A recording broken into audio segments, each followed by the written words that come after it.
ಪೆದ್ದಿ ಬುಜ್ಜಿಬಾಬು ಅವರ ಡೈರೆಕ್ಟ್ ಮಾಡಿರುವಂತಹ cinema. ಉಪೇನ ಸಿನಿಮಾದಿಂದ debut ಮಾಡಿದಂತಹ ಇವರು ಒಂದು ದೊಡ್ಡ ಸಕ್ಸಸ್ ಅನ್ನ ಕಂಡಿದ್ರು ಮತ್ತು ತಮ್ಮ ಎರಡನೇ ಸಿನಿಮಾದಲ್ಲಿನೇ ರಾಮ್ ಚರಣ್ ನಂತಹ ಬಿಗ್ ಸ್ಟಾರ್ ಜೊತೆಗೆ ವರ್ಕ್ ಮಾಡುವಂತಹ ಅವಕಾಶವನ್ನು ಸಹ ಪಡೆದುಕೊಂಡಿದ್ದಾರೆ. ಹಾಗೂ ಇಲ್ಲಿ ಶಿವರಾಜ್ ಕುಮಾರ್ ಮತ್ತು ಜಾನ್ವಿ ಕಪೂರ್ ನಂತಹ ಇನ್ನು ಮುಂತಾದವರು ಲೀಡ್ ಆಗಿ ಕಾಣಿಸಿಕೊಂಡಿದ್ದಾರೆ. ಈ ಸಿನಿಮಾ ನೋಡಿದ ನಮಗೆ ಏನೆಲ್ಲ ಇಷ್ಟ ಆಯ್ತು, ಏನೆಲ್ಲ ಕಷ್ಟವಾಯ್ತು ಎಲ್ಲವನ್ನ ಈ ರಿವ್ಯೂ ನಲ್ಲಿ ಹೇಳ್ತೀನಿ, ಬನ್ನಿ ನೋಡ್ಕೊಂಡು ಬರೋಣ.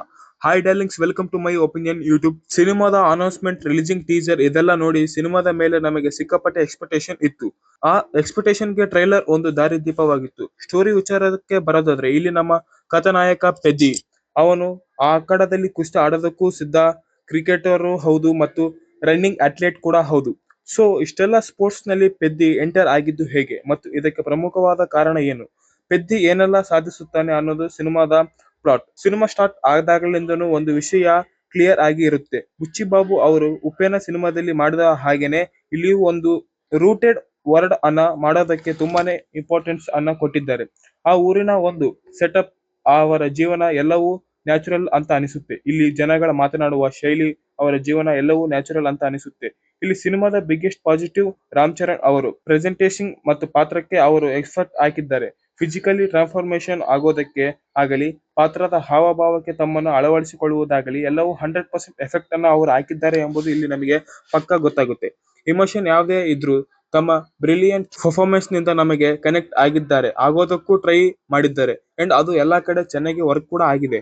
ಏನು ಸಿನಿಮಾದ ಕೆಲವು ಡಲ್ ಸೀನ್ ಅಂದ್ರೆ ತಮ್ಮ ಶೋಲ್ಡರ್ ಮೇಲೆ ಕ್ಯಾರಿ ಮಾಡಿಕೊಂಡು ಹೋಗಿದ್ದಾರೆ ಅಂತಾನೆ ಹೇಳಬೇಕು. ಇಲ್ಲಿ ಕುಸ್ತಿಯನ್ನು ಕಳಿಸಿಕೊಡುವಂತಹ ಗುರುವಿನ ಒಂದು ಪಾತ್ರದಲ್ಲಿ ಶಿವರಾಜ್ ಕುಮಾರ್ ಅವರು ಕಾಣಿಸಿಕೊಂಡಿದ್ದಾರೆ. ಅವರ ರೋಲ್ ನಲ್ಲಿ ಗಂಭೀರತೆ ಇತ್ತು, ಎಂದಿನಂತೆ ಒಂದು ಸಾಲಿಡ್ ಔರಾ ಕೂಡ ಇತ್ತು. ಹಾಗೆಯೇ ಅವರನ್ನು ಇನ್ನೂ ಚೆನ್ನಾಗಿ ಯೂಸ್ ಮಾಡಿಕೊಳ್ಳಬಹುದಾಗಿತ್ತು ಅಂತ ಕೂಡ ಅನಿಸುತ್ತೆ. ಕ್ರಿಕೆಟ್ ಹಾಗೂ ಕುಸ್ತಿ ಸೀನ್ಗಳು ಅಂಡ್ ಅದರ ಸುತ್ತ ಬಿಲ್ಡ್ ಆಗಿರುವಂತಹ ಇಮೋಷನ್ ಎಲ್ಲರಿಗೂ ಕನೆಕ್ಟ್ ಆಗುತ್ತೆ. ಸಿಂಪಲ್ ಆಗಿ ಇರಬಹುದು ಆದರೆ ಬಟ್ ಒಳ್ಳೆ ಕೊರಿಯೋಗ್ರಫಿ, ಒಳ್ಳೆ ಪರ್ಫಾರ್ಮೆನ್ಸ್ ನಿಂದ ಅದು ಸಿನಿಮಾದ ಬ್ಯಾಕ್ ಬೋನ್ ಆಗಿ ನಿಂತುಕೊಳ್ಳುತ್ತೆ. ಸಿನಿಮಾದ ಫಸ್ಟ್ ಹಾಫ್ ಎಂಗೇಜಿಂಗ್ ಆಗಿತ್ತು. ಕೆಲವು ಸಿನಿಮಾಗಳು ಸ್ಟಾರ್ಟ್ ಆದಾಗ ಇಂಟರ್ವಲ್ ಯಾವಾಗ ಬರುತ್ತಾ ಅಂತ ಗೊತ್ತಾಗುವುದಿಲ್ಲ, ಹಾಗೆಯೇ ಇದು ಕೂಡ. ಸ್ಕ್ರೀನ್ ಪ್ಲೇ ಅಂಡ್ ಎಡಿಟಿಂಗ್ ತುಂಬಾನೇ ಚೆನ್ನಾಗಿ ಮೂಡಿ ಬಂದಿದೆ. ಸಿನಿಮಾದ ಮ್ಯೂಸಿಕ್ ಸ್ಕೋರ್ AR ರೆಹಮಾನ್ ಅವರು ಕಂಪೋಸ್ ಮಾಡಿದ್ದಾರೆ. ಚಿಕ್ರಿ ಚಿಕ್ರಿ ಹಲೋ ಹಾಡುಗಳು ರಿಲೀಸ್ ಆದಾಗಲೇ ತುಂಬಾ ಫೇಮಸ್ ಆಗಿತ್ತು. ಬಿಗ್ ಸ್ಕ್ರೀನ್ ಮೇಲೆ ಅವು ಇನ್ನೂ ತುಂಬಾನೇ ಚೆನ್ನಾಗಿ ಕಾಣಿಸಿಕೊಳ್ಳುತ್ತಿತ್ತು. ಎಸ್ಪೆಷಲಿ ಚಿಕ್ರಿ ಹಾಡಿನ ಕೊರಿಯೋಗ್ರಫಿ ತುಂಬಾನೇ ಚೆನ್ನಾಗಿ ಹಾಗೂ ಸಿನಿಮಾದಲ್ಲಿ ವರ್ಕ್ ಆಗಿದೆ.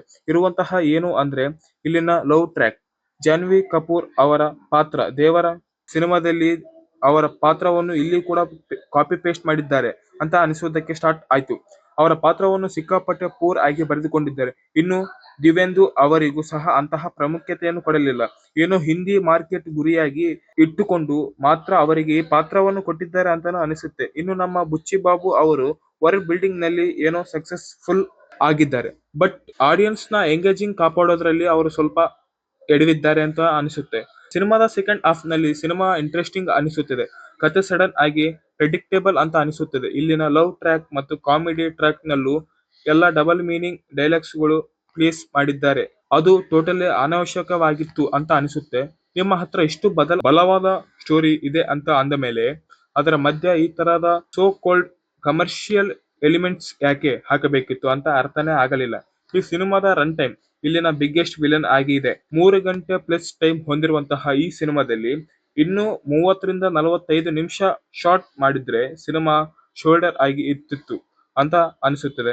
ಇನ್ ಮೈ ಒಪಿನಿಯನ್ ಪ್ರಕಾರ ಹೇಳೋದಾದ್ರೆ ಪೆದ್ದಿ ಒಂದು ಒನ್ ಟೈಮ್ ವಾಚಬಲ್ ಮೂವಿ ಅಂತ ಅನಿಸುತ್ತೆ. ಸಿನಿಮಾದ ಬಗ್ಗೆ ನಮಗೆ ಮಿಕ್ಸ್ಡ್ ಫೀಲಿಂಗ್ಸ್ ಸಾಕಷ್ಟು ಇವೆ, ಯಾಕಂದ್ರೆ ನಾವು ಎಂಜಾಯ್ ಮಾಡಬಹುದು. ಕೆಲವು ಕಡೆ ಈ ಲವ್ ಟ್ರ್ಯಾಕ್ ಸಿನಿಮಾದ ಇಂಪ್ಯಾಕ್ಟ್ ಅನ್ನ ಕಡಿಮೆ ಮಾಡುತ್ತೆ ಅಂತ ಅನಿಸುತ್ತೆ. ಆದ್ರೂ ಪೆದ್ದಿ ಮೂವಿ ಒನ್ ಗುಡ್ ವಾಚ್.